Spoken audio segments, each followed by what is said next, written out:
Seorang pemuda yang baru memeluk Islam setelah perjalanan panjang mencari kebenaran. Wajahnya selalu memancarkan kebingungan sekaligus ketulusan untuk belajar lebih dalam. Pak Rahmat, seorang dai tua yang bijaksana, ramah, dan penuh kasih.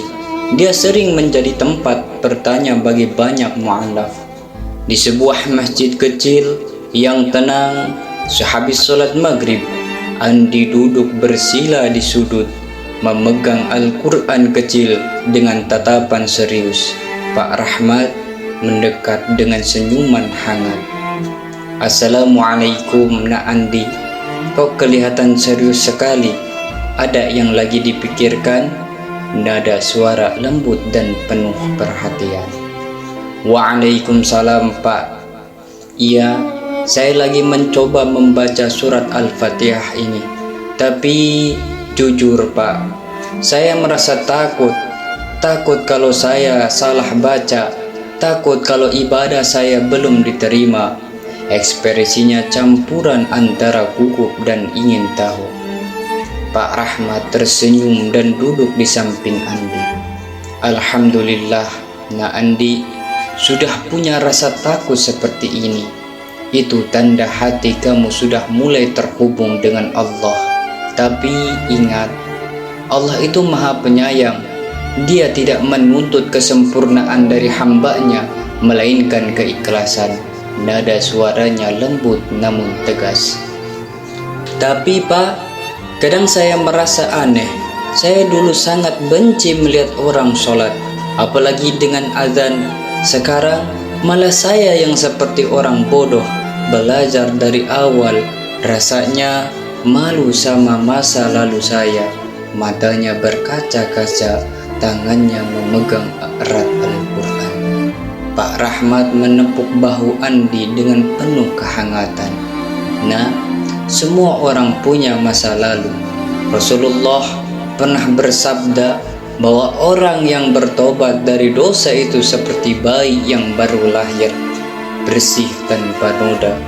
Allah menyukai hambanya yang mau kembali meskipun dosa mereka setinggi langit." Ekspresi wajahnya penuh ketenangan. Andi mengusap air mata yang mulai menetes. "Tapi kenapa ya, Pak? Rasanya hati saya masih berat menerima semua ini. Kadang saya merasa rindu dengan kehidupan lama saya, tapi di sisi lain saya juga ingin dekat dengan Allah." Pak Rahmat menghela nafas sejenak, menatap Andi dengan penuh perhatian. "Itu wajar, Nak. Hidayah itu seperti benih. Itu butuh waktu untuk tumbuh dan berakar kuat. Kamu hanya perlu menjaga benih itu dengan doa dan ilmu. Jangan biarkan keraguan mematahkan semangatmu." "Terima kasih, Pak. Kata-kata Bapak bikin saya merasa lebih tenang. Tapi bagaimana saya bisa yakin bahwa Allah benar-benar menerima saya?" Nada suaranya lirih seperti mencari kepastian. Pak Rahmat tersenyum bijak.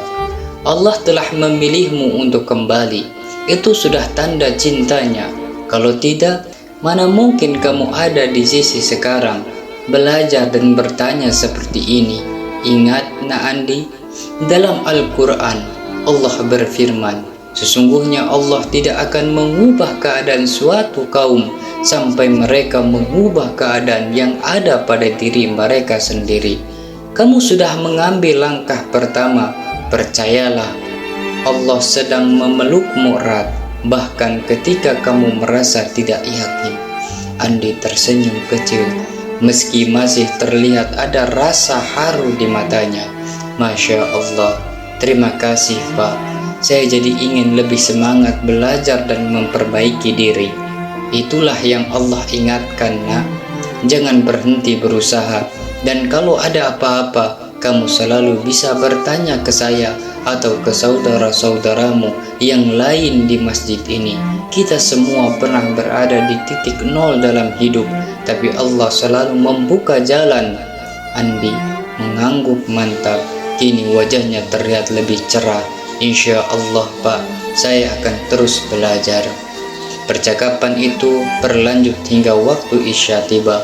Meski singkat, dialog tersebut mengubah pandangan Andi terhadap perjuangan spiritualnya. Dia sadar bahwa perjalanan iman adalah proses yang panjang, dan setiap langkah kecilnya adalah bukti